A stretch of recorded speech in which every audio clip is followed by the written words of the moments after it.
And we're live. Awesome. Well, thanks for joining this morning for exploring HubSpot's customer agent for B2B. Just a little bit of background on who we are. My name is Miranda Jenkins, and I'm a demand gen specialist with Boundify. Boundify is a demand generation agency. We are located in Greenville, South Carolina.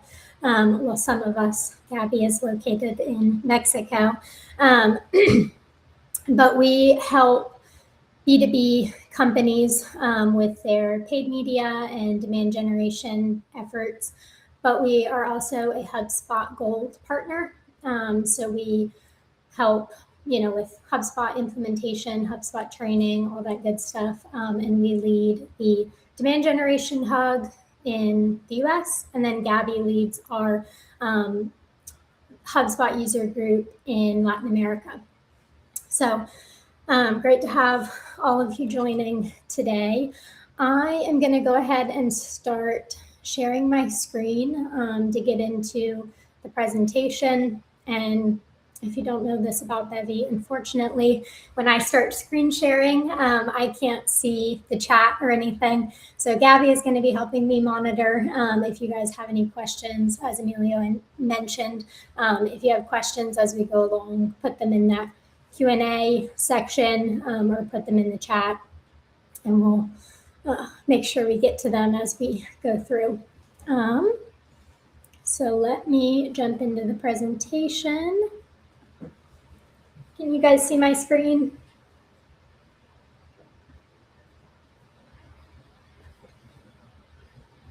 Gabby, can you see that?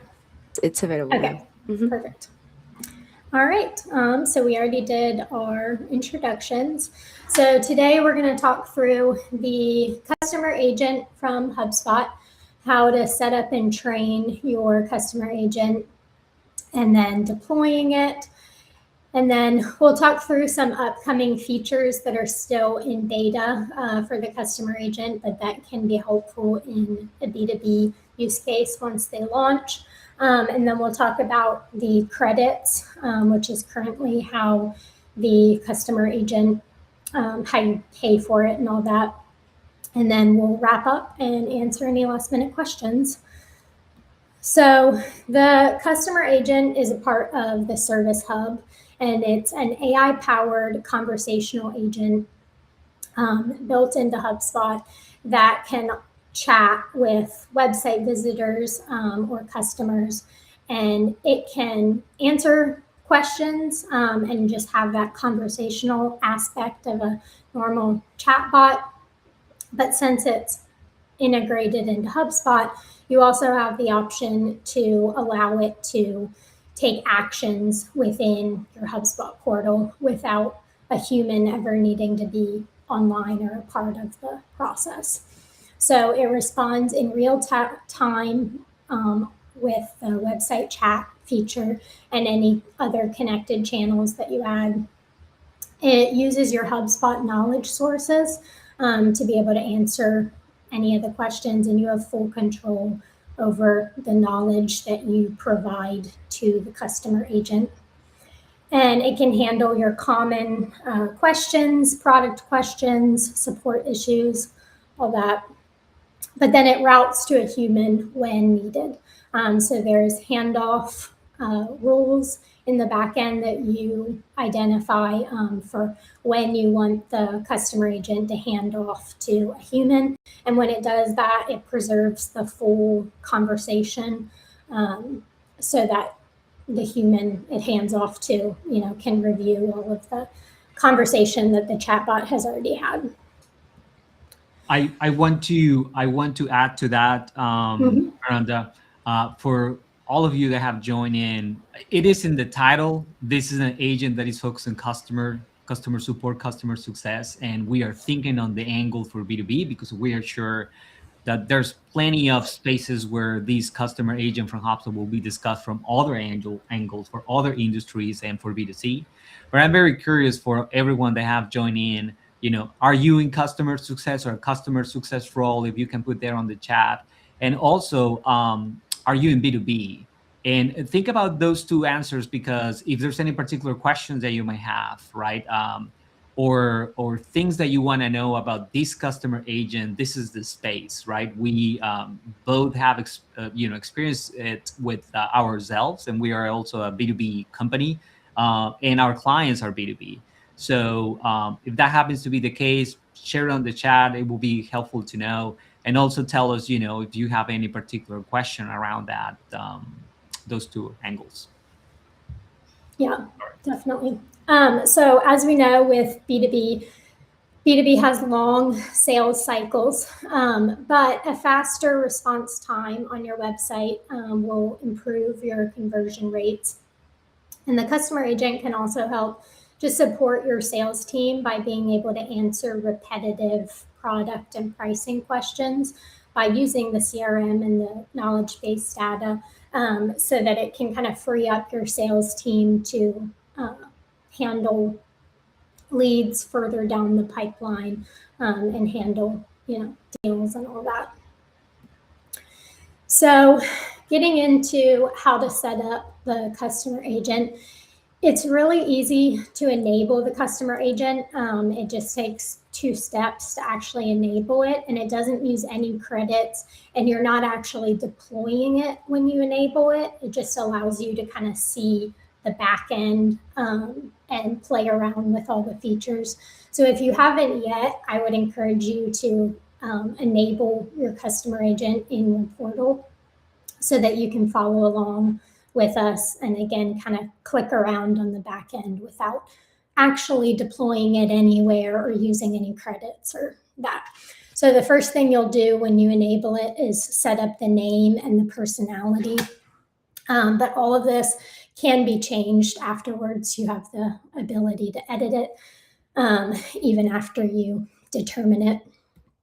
And then second, you'll connect and upload content for the agent to be able to access.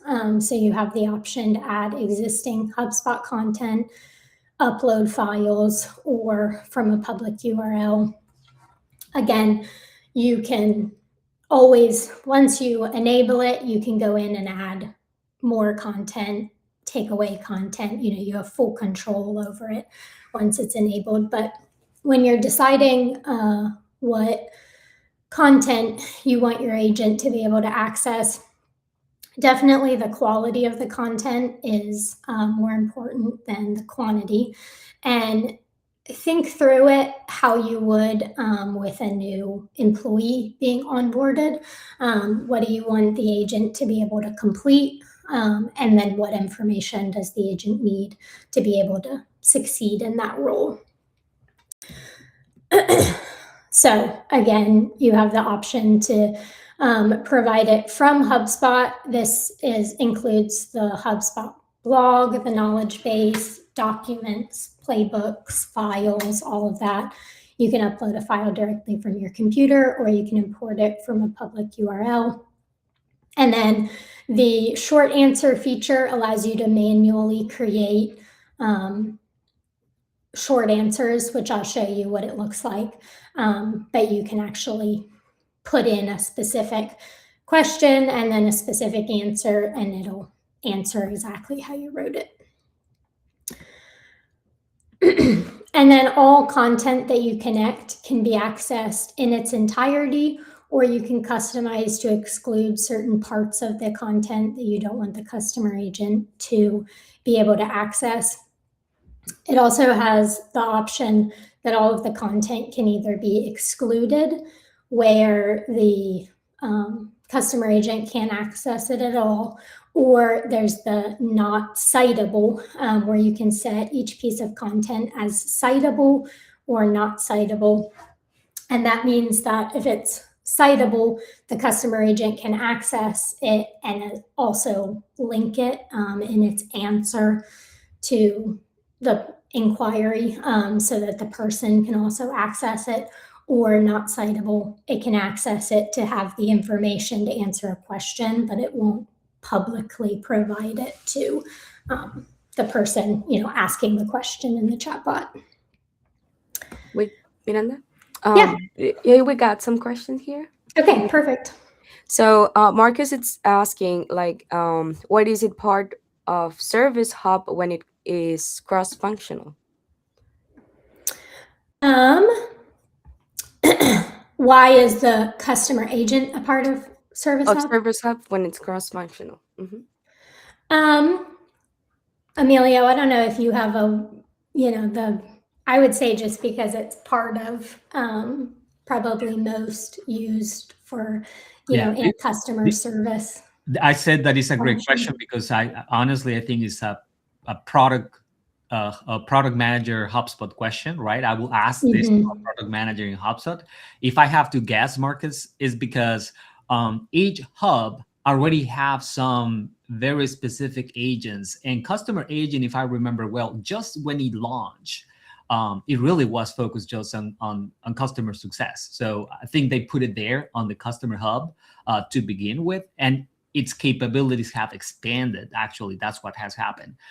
Because, for example, marketing has more of the social media agent, the content agent, which are land naturally there. Even when you can create content for customer support as well, not just for blogs in theory. And sales have its own prospecting agent that do proactive sales, even when customer success can help you handle leads if you put it on your chat. So I think, maybe it's a long answer. I think it was the bucket where it make more sense. I think HubSpot wants to have a specific agents in each of the hubs to justify buying them, right? And so I think that's where they landed it first.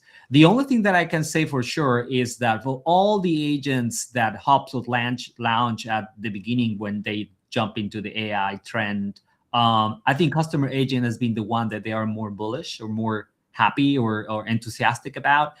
I think it's the only one that is available across all hubs or at least all tiers. So you get it for free.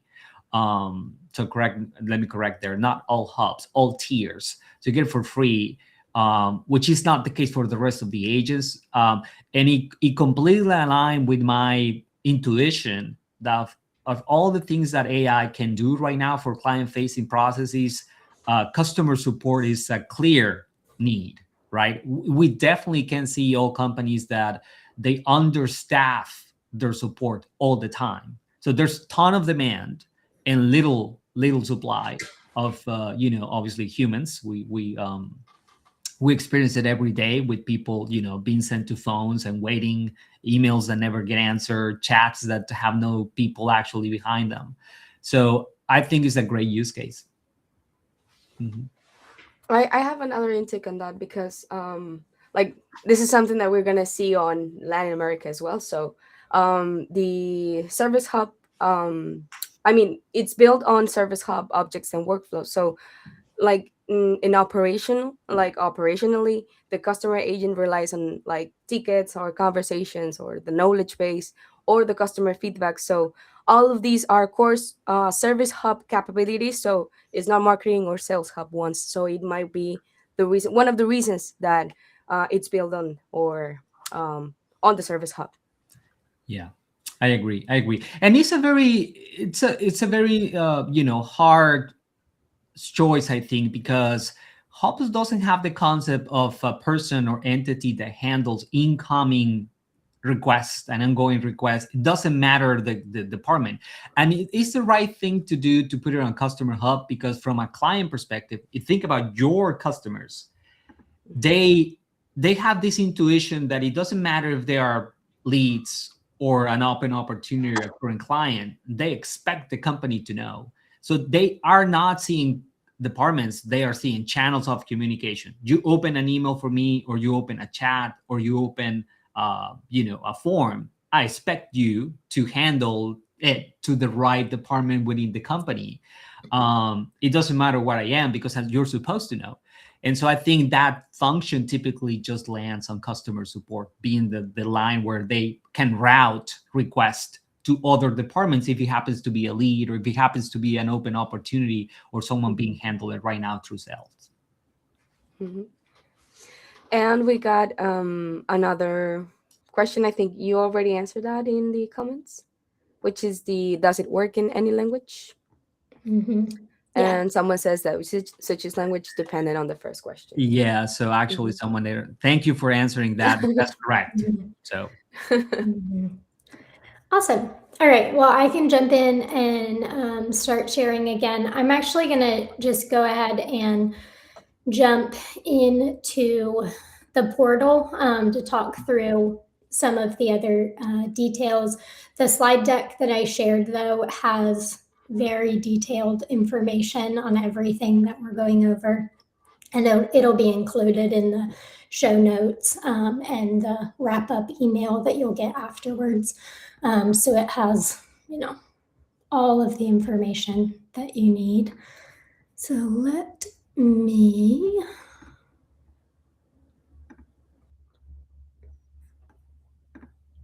Okay. Can you see my screen again? Yes. Okay, perfect. So this is where the customer agent is in the portal. If you go to service and then customer agent, it's going to open to the overview tab. So this is what it's going to look like if you've enabled the customer agent on your portal. This is in our demo account. And so this customer agent isn't actually like deployed on any channels, but you can see what it looks like in the back end. So if you go to the Manage tab, this is where you'll see that the identity information that you put in to be able to enable it. And you, again, can change anything you want to. You can change the name, change the personality. These are the preset personalities that you have, but then you also have the option to, if you've set up your brand voice in your HubSpot portal, then you have the option to use your brand voice for your customer agent. One really important thing to note with the customer agent is that you can test it, and you can test it as much as you want without it being deployed and without it using any credits. So I would definitely recommend if you don't use the brand voice feature and you're choosing some of these like preset personalities, I would definitely recommend to test each one in this feature just to see which one, has the sound that you want to, and it kind of has the answers. And then this knowledge section, this is where you'll add in any of the content sources. You just click this orange button and you can add in any of the content sources. And then when you check each one, you can set it as citable or not citable. So pretty simple there. The next thing I was going to go over is the knowledge gaps. So you put in all of the information, the content sources, but to be able to know once it's deployed, there is this feature on the performance tabs called knowledge gap. So if somebody puts in a question on the chatbot that the chatbot didn't know the answer to, and it had to route to a human, it'll show up here in the knowledge gap, and then you can click on it. It's going to show the question that wasn't able to be answered, and then you can put in a short answer right here to be able to answer it, and then you'll create and resolve. And the short answer questions, it'll actually respond in, exactly how you put in the answer. So it helps you, be able to identify information. That's another thing that I would definitely recommend testing, extensively to be able to identify some knowledge gaps on the, front end before deploying it, so that you can go in and put any answers in to begin with. All right, so going back to the Manage tab, in addition to content, the customer agent also has the ability to access CRM data from HubSpot, you do have full control over whether the customer agent can access CRM data, what properties it can access, and whether or not the property, if it can just view the property or if it can make edits to it. So if you click CRM data here, you'll see you have your full list of CRM properties. And so if I clicked, let's do original source, then you have for every single property that you add in for the customer agent to be able to access, you have the option to allow it to view it, and then you have the option to allow it to edit it or not. And if you allow it to edit, then you can give detailed instructions, specific instructions for how the customer agent is able to update the property based on the specific conversation. Still good on questions? We got some, yes. Okay. One of them is let me see. Oh, I think someone already answers. Yeah, I mean it already answers. How's the agent bot determine when can answer a question reliably or with absolute certainty? Says that, are there any metrics regarding agent hallucination? What prevents it from simply making an answer up like ChatGPT or Gemini or LMMs tools? Like So yeah. So the customer agent is pulling information from the content sources that you provided. So it doesn't pull any information outside of its predetermined content sources. And the next thing that we're going to go over is the human handoff. So if the customer agent wasn't able to answer the question, then it's going to automatically hand off to a human. So it doesn't just like make up an answer, because if the answer isn't provided in the content source, then it's just going to automatically hand off to a human. Yeah, I want to add to that. It is a super valid concern, Zachary, and I will take Miranda's analogy of a new employee, right? Because it happens with humans as well, right? You can give a lot of resources to a person and train them, right? And it will mistakenly cite sources or misinterpret them. So you are not 100% shield from that. However, as Miranda says, usually when the customer agent provides an answer, it cites the sources. That's not something that will prevent it from saying things that are not real, because it might misinterpret the content itself. But at least the human that is asking the question can go to the source, the knowledge base, and actually confirm the answer if for whatever reason it's not true. That's part of the ongoing training. So as you take a look at the answers, that's the other powerful thing. As you take a look at the answers, the ones that were handed off to humans and the ones that weren't, you will start seeing the gaps, and you can tweak your content, your knowledge base. To be honest, I'm not exactly sure if you can add custom instructions like you can with the sales agent, but I'm sure if it's not there, it will come. So you can start getting better and better at getting the right answers and not just hallucinations. And as Miranda is saying, we will cover the handoff part, because there is a point where obviously, and at the very beginning, if you want to, if a person mentioned just like in a traditional IVR system, if you say something like representative human, then you are handled. It's your route to a person. Mm-hmm.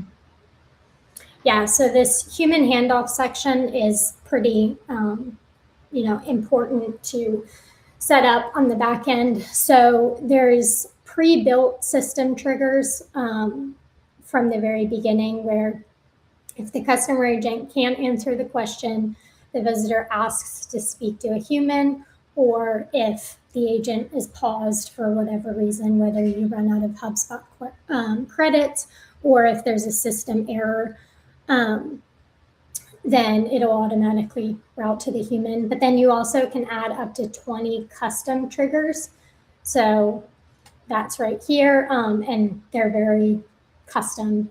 You can just type in what you want the trigger to be for when it routes to a human.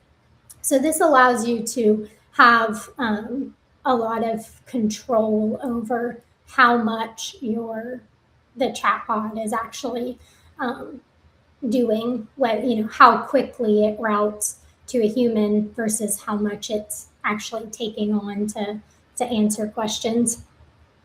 And then you also set up the handoff process here.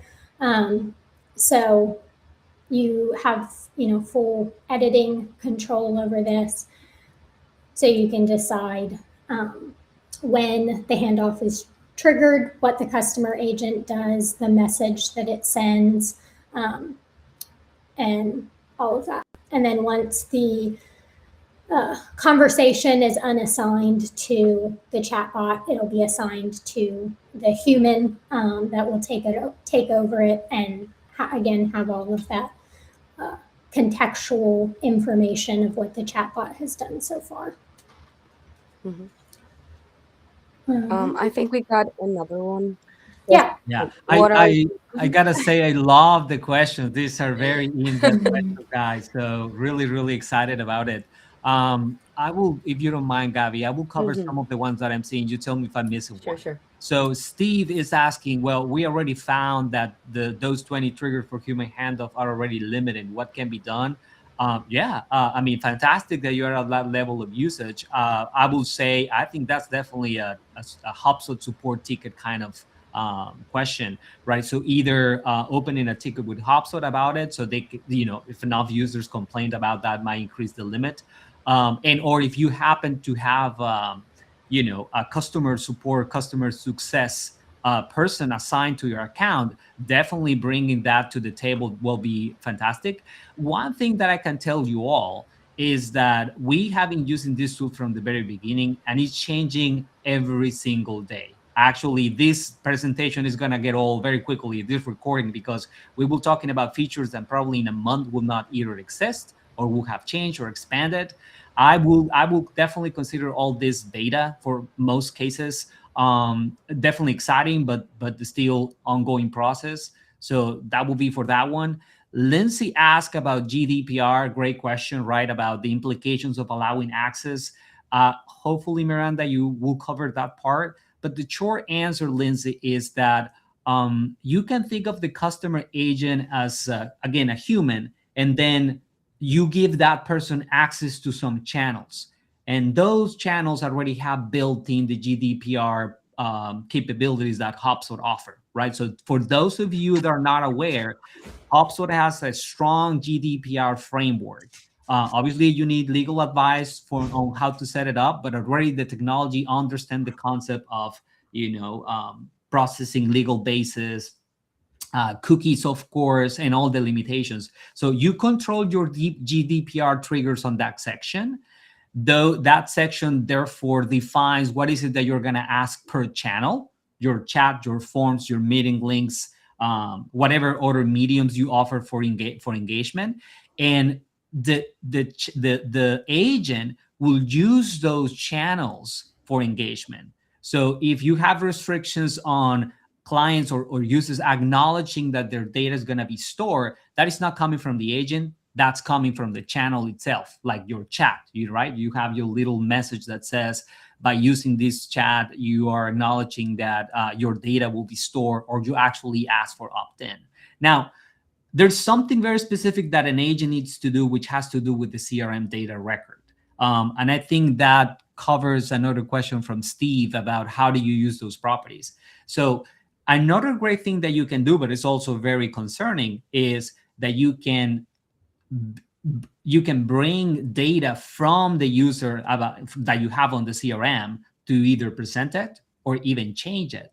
but you need a way to obviously secure that you're talking to the person that you have on your database. So you have two levels there available. One is that you just need to match the email of that person. That happens when you ask, what is your email? And that might be enough for some cases.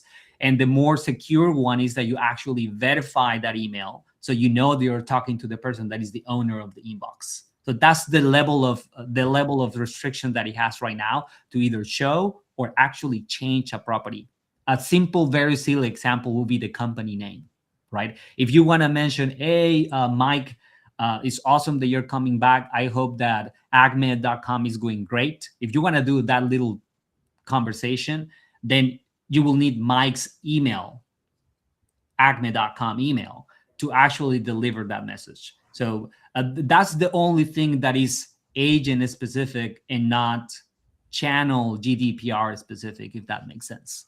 So I think I have answered all of them. Yeah. Awesome. Right, Gabby?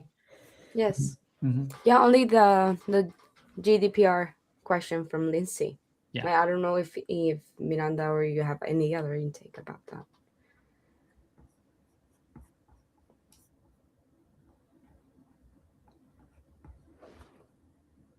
In that, I think you cover it as well, so I think we can proceed. Can you hear me okay? Mm-hmm. Okay, awesome. My audio cut out there for a while. Okay, all good with questions for now? Well, Steve says that his questions on the CRM properties is specific to the instructions that you can use. Oh, gotcha, Steve. I don't have a great example, to be honest. If someone, and obviously consider this, that this is much a learning curve for us as is for you guys. So if anyone in the conversation has have any success so far with the instruction section when you are managing CRM data that you can share, it will be great to know. And if not, we can take that and come back to you guys with some examples that we know of.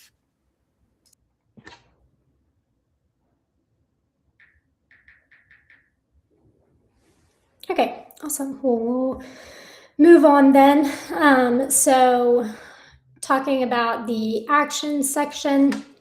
So the action section controls which HubSpot tools the customer agent can use and have access to.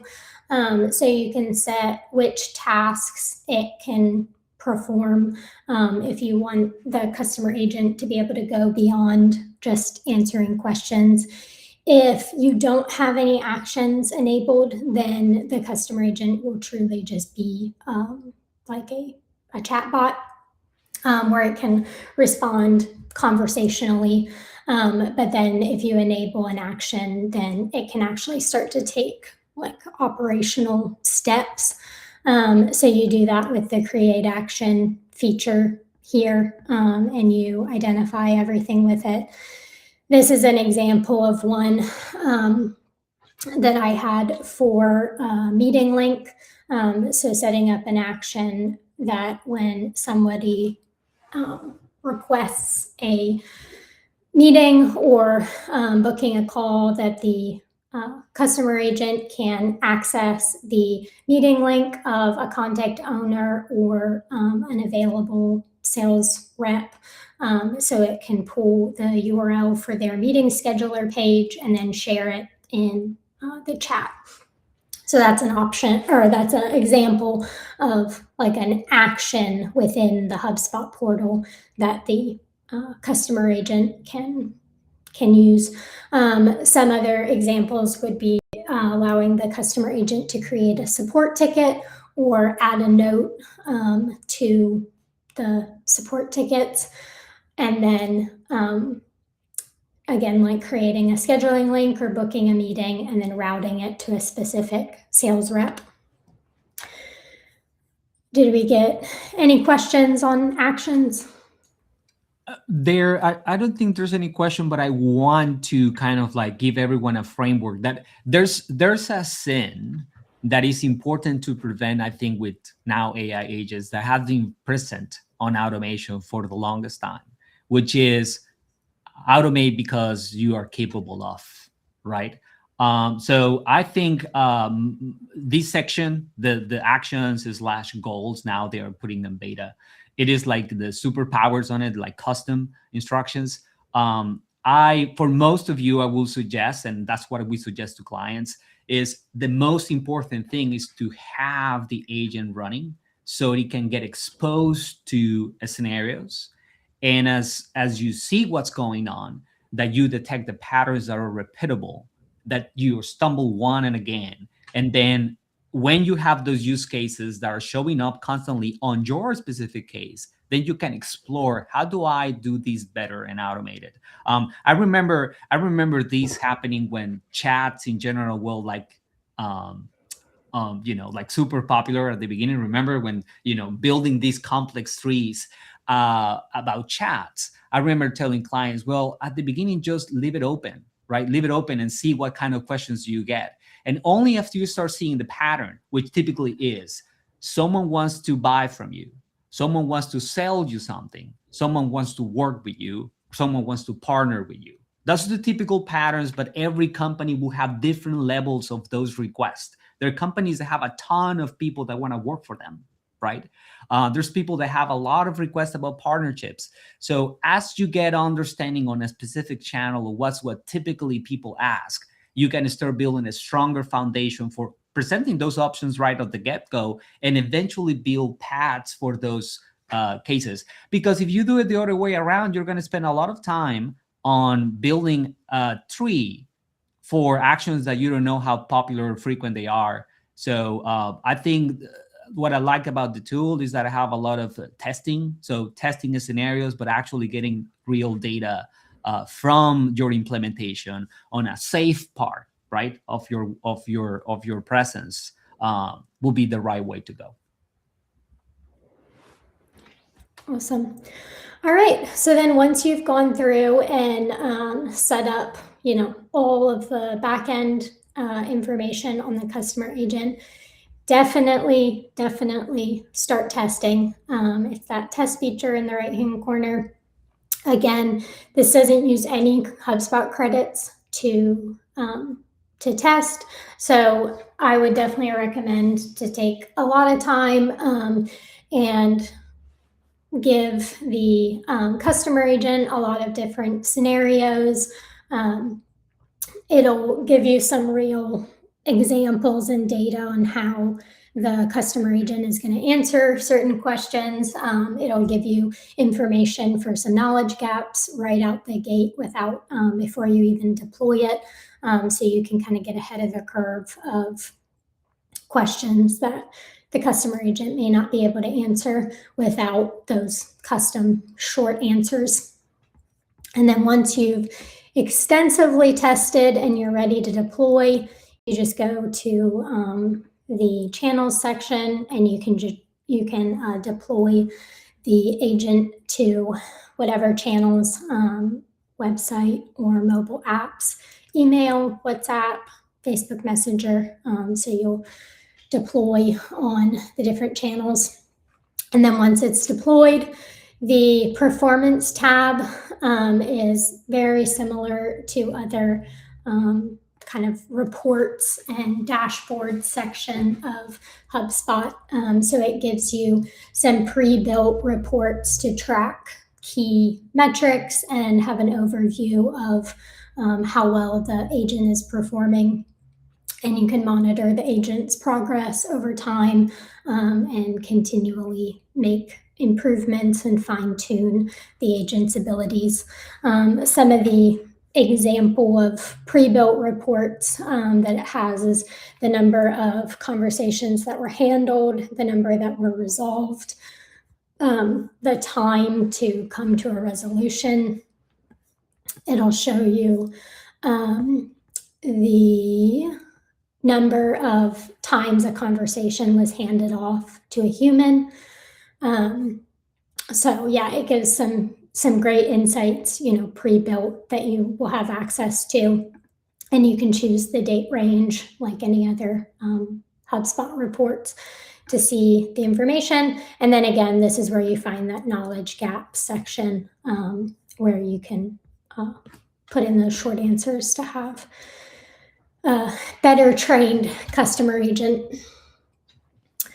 All right, any questions? There's another one that says, by Lucas, as you mentioned, the HubSpot credit is each interaction with the customer agent and customer costing 1 credit, or is it per session? We haven't used this agent previously, so just unsure on the cost of using this. Yeah, so I have a section in the presentation that we'll go through the credits. But I'll show you here. Let me jump into the slides and then we can talk through it. And while you do that, Miranda, for everyone, I want to give you a general guidance on, the anxiety that credit usage creates, which is completely understandable. So we will have to even have just a session to understand all that, but a handful of quick recommendations. I think that unless you're on the free tier, everyone has some predefined credits per month on their portals, right? I think starts at 3,000 credits per month and goes up as you have higher tiers, Pro and Enterprise. So you already have an allowance of credits that you can take advantage of. But a quick recommendation is that you go to your account and billing section where you can see your subscriptions and all that. And there's a section where has some rules about usage. So one quick recommendation is that you set up a limit, right? Saying, I don't want to spend more than my monthly allowance. And so that way you are not worried about overages. You will be obviously limited because if the agent is having a lot of success, it will stop. I don't know exactly what he does actually, to be honest, but I guess he stopped answering. And if you don't have the credits, but at least that way you know that you manage that level. And there's some setting extras, right? You can say, well, I want to go above my allowance and pay on demand, but only to this level. So that's another great compromise. So just the general recommendation, spend some time on uses and limits, understand what works for your organization, and test with the allowance that you have. You can take advantage of that right away. Again, unless I think you're in free, and maybe I'm mistaken, even free might have some available credits as well. Yeah, so the credits feature gives you, it's like a very flexible way to pay, and it's usage based. So here in account and billing is where you have the option to, it will show you how many credits you have per month, your overage setting, which you manage in the settings. So you can set it so that once you've used your credits, it won't have any overage. And then what it does is that's one of the handoff rules, where if you reach your monthly credits, then it'll automatically hand off to a human when somebody puts in the chatbot. But you have full control over all of those settings in this section. All right, so then talking about some upcoming features for the customer agent that will be a part of the customer agent eventually, but aren't live now. They're currently in private beta. Number one is the qualifying leads using customer agent. So technically, you can set up your customer agent to qualify a lead using the actions feature, how it is right now. But it requires a lot more technical knowledge to be able to set all of the action criteria to be able to do that. There will be a section in the back end of customer agent for qualifying leads that makes it a lot simpler to set up. And it'll be one of those pre-built sections that gives you all of the controls to be able to set it up so that customer agent can actually qualify your leads and then route it, as as a qualified lead to your lead pipeline. And then the other one is the multi-agent capabilities. The release date is to be determined, but it's that you can create different agents. So you have, multiple customer agents with different capabilities, different tones, different actions set up, all of that. And depending on the inquiry that the person had will depend on which agent it routes to. Again, this is something like in the bare bones being developed, and we don't currently have a release date for it. But if you're interested in the lead qualification part, there is a private beta. So if you go to your settings in HubSpot and product updates, you can request to be a part of the private beta. And if you get in, great. And that'll give you that section on the back end. And once it launches, this is the list of who will get it. So you'll be able to have that feature using HubSpot credits or any of these tiers of HubSpot users. Yeah, another big comment here is, again, a big theme is this is a product that is evolving very rapidly. So the other big thing that you will find is that someone will tell you that they're using some capability of the agent, and you will like, I don't have that. And the reason is because some of those are beta features. So if you are really interested on, exploring more the agent, I will suggest that you go to the section called product updates on your portal. And then there's so many updates that are happening right now that you have to filter out. In this particular case, I will pick app. So if you pick an app, you can select customer agent and you just select all. That way you will see all the ongoing betas, any feature that have been made live, and you can read about the extra capabilities that the agent is getting and get a sense of what's changing, and pick the betas that you want to participate on. Some of them are public, so you get access to them automatically. Some others are private, so you have to apply and maybe get access to, depends on, I don't know exactly how it depends on too. But that way you can at least get a sense of what's going on. So maybe you cannot join some of the private betas, but at least you will know what functionality is coming, and maybe that covers a use case that are struggling with right now. Awesome. All right. Well, that's the end of the presentation. So as always, we have a resource slide at the end of the slide deck. And again, you'll receive this in an email, and then it'll be linked on the show resources on the event page. But there's some great HubSpot resources here. So you're getting it straight from HubSpot. And then our next event that will be coming up is in March, and it's all about training your team in HubSpot, onboarding, certifications, and adoption strategies. Yeah. I want to finish with, I'm sure you will have more questions. Obviously, you have the materials there.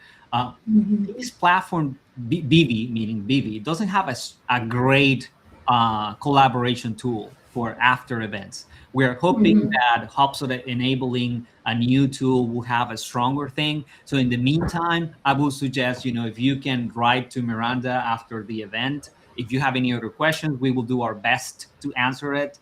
There's a little LinkedIn group that we have where you can also join and kind of ask the group. And obviously you can just connect to us or reach to us directly at Boundify, and we will try our best to answer. But let's hope that, the next platform will have a more collaborative experience, so we can comment on this after events. Yeah. Awesome. All right. Well, I put my email in the chat. Feel free to shoot me an email with, any questions after the fact. And I'll include in the notes in the email the link to the Demand Gen Hug group on LinkedIn, so you can join and get updated on all of our future events. Awesome. Well, thanks so much for joining, guys. Have a good one. See you.